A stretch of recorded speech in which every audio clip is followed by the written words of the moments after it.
Hey trumpet nerds, welcome back to John Talks Trumpet. This week we'll be talking about Pitchfinders, also known as main tuning slide triggers. In this video we'll talk about what they are, where they came from, what they're used for, and various designs that you'll see in the wild. Make sure you hang out until the end when we'll look at a wide variety of interesting designs for main tuning slide triggers. If you're new here and you want to learn things about trumpet equipment, modifications, and related products, make sure to hit subscribe and ring that notification bell so that you don't miss a single video. So what is a Pitchfinder or main tuning slide trigger? A main tuning slide trigger is a trigger that allows you to move the main tuning slide of the trumpet while you're playing. Most modern designs only push the main tuning slide out, flattening the pitch, but there are some exceptions to this which we'll get into later. Why would you need a main tuning slide trigger? Well, the short answer is that the trumpet plays pretty out of tune with itself. Well, if you're playing notes that involve the first or third valves, you can always adjust the intonation using the saddles on the first or third valve slides. But if you're playing a note that's open or fingered just with the second valve, there's no way to change the intonation on the fly without just muscling or using your chops.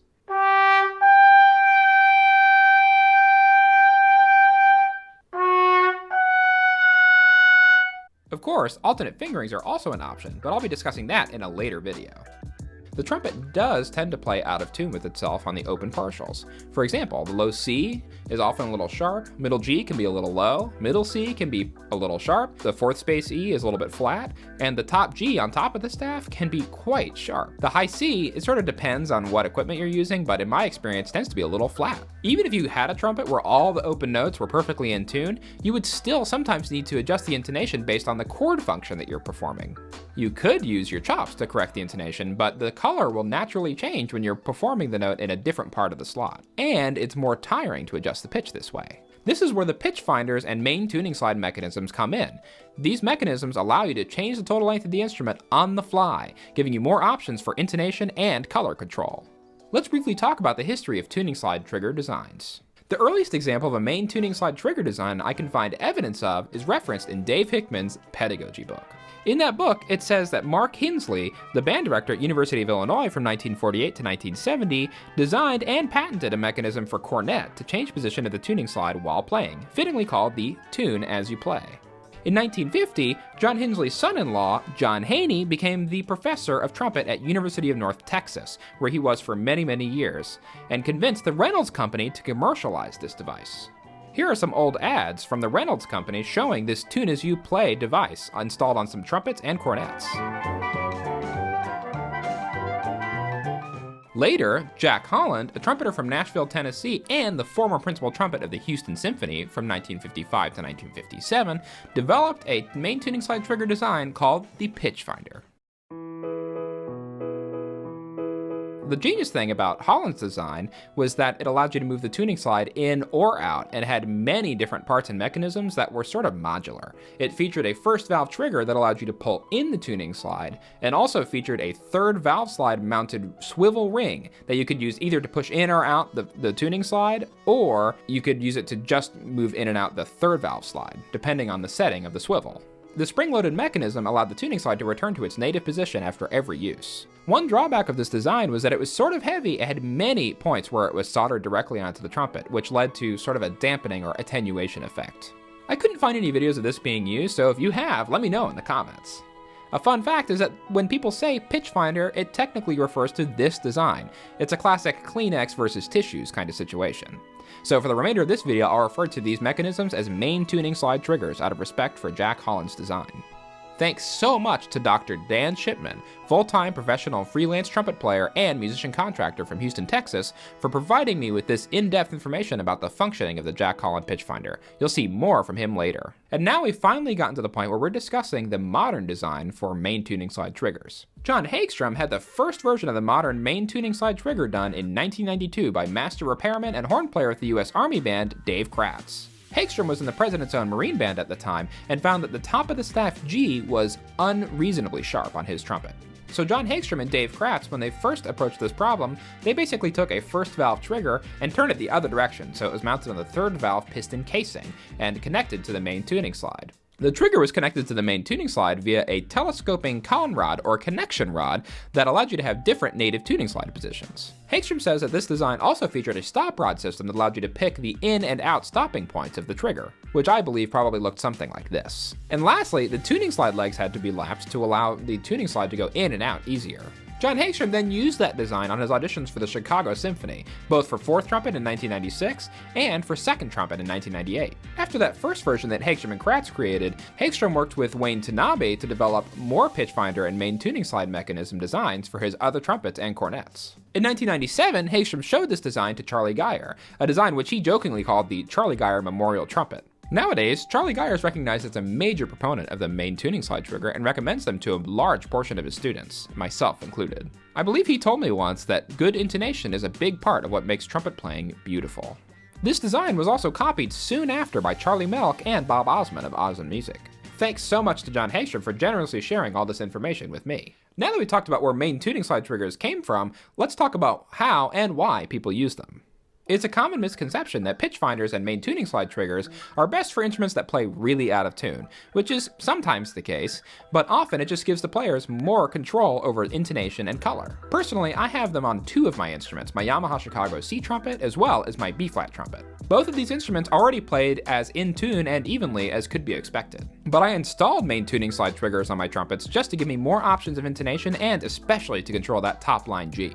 As a second trumpet player, I found it indispensable to be able to adjust pitch on the fly. Let's go into the various use cases of the main tuning slide trigger. The first and most common use case of the main tuning slide trigger is to control the pitch of the 6th partial or top of the staff G and F sharp, but also any note that is open or second valve only fingering.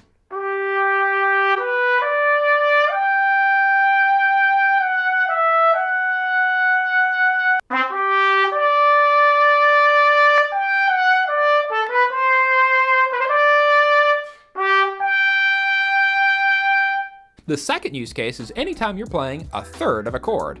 Thirds of major chords need to be 14 cents flat, and that's not only flat in comparison to concert pitch, but flat in comparison to whatever the pitch of the people you're playing the major chord with. The main tuning slide trigger gives you way more options for where that note can sit and still be in the correct color. The third use case is when trumpet players are tired and playing sharp in the upper register, you can use the main tuning slide trigger to bring down the pitch. The fourth use case is to adjust for being sharp while using a mute in a quick mute change situation.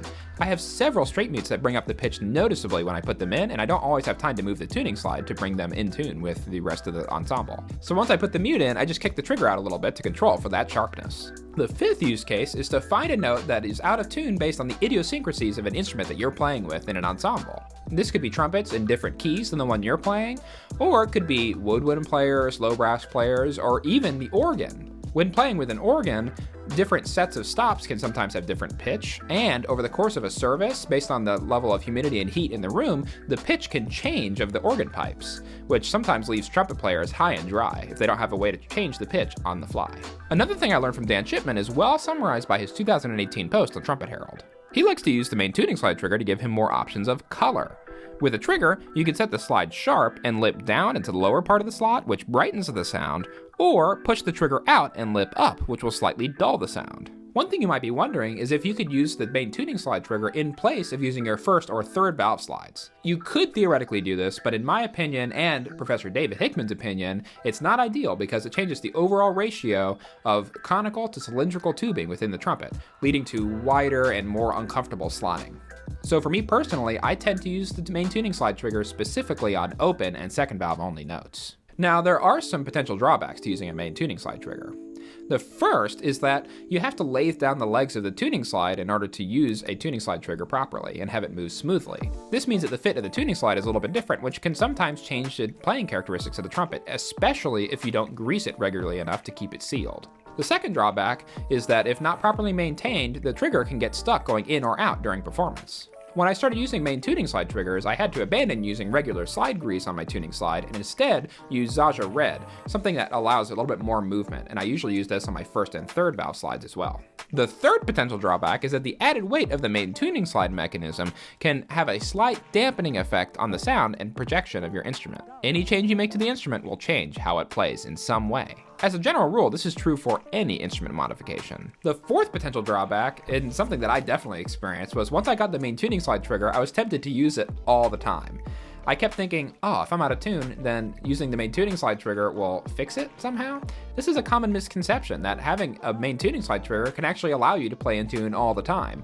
Unfortunately, the real Pitchfinders are these things right here, the ears on the side of your head, and then the brain that processes the information that the ears are giving you. What I always say is that your chops are stronger than the slide, so if you hear something in a certain spot in your mind, you're going to push it wherever it needs to go with your chops. And the whole concept of the main tuning slide trigger is just to give you another way to move the pitch without having to muscle it. The fifth drawback is that once every few years, the spring will break, just like your tuning slide water key spring. This means you'll have to take it to some shop to get replaced, and temporarily your trumpet will be out of action. The sixth drawback, and sometimes the most noticeable, is that I actually had to change my grip when I started using a main tuning slide trigger. The common design that's made by Charlie Melk and Bob Osmond requires you to operate it with your left hand forefinger, which often is wrapped around the third valve casing. Basically, I changed my grip so that my middle finger was on the tuning slide trigger, and my first finger was on the side of the third valve casing. The seventh and most serious drawback is if you use a main tuning slide trigger on your main trumpet, you might get totally obsessed and want them on every trumpet you own. This is exemplified by my friend Dan Shipman that I mentioned earlier, who has, I don't know, it looks like 10, 12 different trumpets, all with main tuning slide triggers of different variations.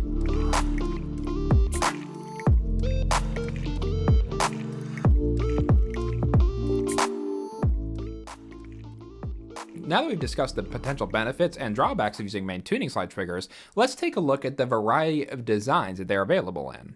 The most common design you'll see on piston trumpets features a trigger that only pushes the main tuning slide out, flattening the pitch. This design is inspired by the version that was created by John Hagstrom and Dave Kratz and works very well on piston B-flat and C trumpets as well as short bell D and E-flat trumpets. Charlie Melk's version of this design, which I have on my B-flat and C trumpet, comes in two configurations. The length of the con rod can be adjusted with either a turnbuckle or a screw rod system. I prefer the turnbuckle since it allows for very small adjustments to the tuning slide's native position without even looking, but many people prefer the stop screw version since it is faster to adjust. The Osmond version is very similar and features the screw rod system and option for return stop screw, which can prevent the trigger from returning all the way if you want to reduce the throw of the trigger. It also includes some plastic components, which could reduce the overall weight. Thanks to California freelancer and friend John Freeman for providing the close-ups of this design. These two are by far the most common main tuning slide trigger designs that you'll see in the wild. If you're interested in getting one, I recommend getting in touch with Charlie Melk over at Charlie Melk's Brassworks or Jim Becker at Osmond Music and talking to them about your options. The links to both of their websites are in the description. What about on a cornet? York and Besson actually sell cornets with a main tuning slide trigger as a stock option. Their design places the main tuning slide trigger where the first valve trigger normally is. The trigger mechanism either routes around or through the gap in the first valve slide. Multi-talented friend and content creator David Koch over at Cookie's Music even made one for himself on his Van Laar cornet, which is not recommended unless you have lots of instrument modification practice like him. Again, this is a great example of how even when you have instruments that already play very well in tune, artists sometimes choose to install a main tuning slide trigger to give themselves more options. What if you have a tunable bell trumpet, which doesn't feature a main tuning slide? Many E-flat-D and G-F trumpets come in this configuration. There are several approaches to achieving on-the-fly pitch adjustment that work well for this design. The first and simplest option doesn't require a trigger or any modification at all. My former teacher, Charlie Geyer, first introduced me to this method. You loosen both the screws holding the bell in place on both the rail along the valves as well as the bell tail. Then you can move the bell in and out with the forefinger of your left hand while you play. To make this more ergonomic, Professor Geyer had a first valve saddle installed on his bell. The upside is that this method allows you to bring the pitch up or down on any note, but the downsides are that the bell will vibrate more due to the reduced number of firm connections to the valve block, and that you have to remember the native tuning bell position by feel. Another approach is to have a trigger installed specifically to move the bell.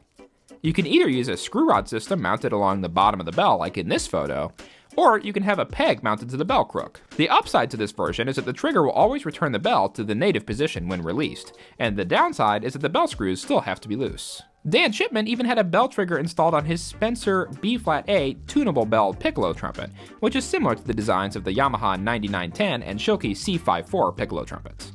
Since piccolo trumpets are so short, the throw doesn't have to go very far at all. Flugelhorns are tricky because most don't feature a main tuning slide, but instead a tunable lead pipe. I haven't seen an effective Pitchfinder mechanism for this design. That said, if the flugelhorn does have a tuning slide, it can still have a main tuning slide trigger. The first example I have is of this BAC custom flugelhorn made for Dan Shipman. Not only does it feature a very unique fourth rotor valve, but it also has a very ergonomic tuning slide trigger where the third valve slide trigger would normally be. Another example is this beautiful flugelhorn made by Anton Postiger, which also features a main tuning slide trigger. Finally, this is the last one I promise, let's talk rotary trumpets. Tyne has a fabulous tuning slide trigger mechanism that is spring-loaded and can push the tuning slide in or out. This design features a ring around where the third valve slide trigger is normally located, on the front edge of the first valve slide.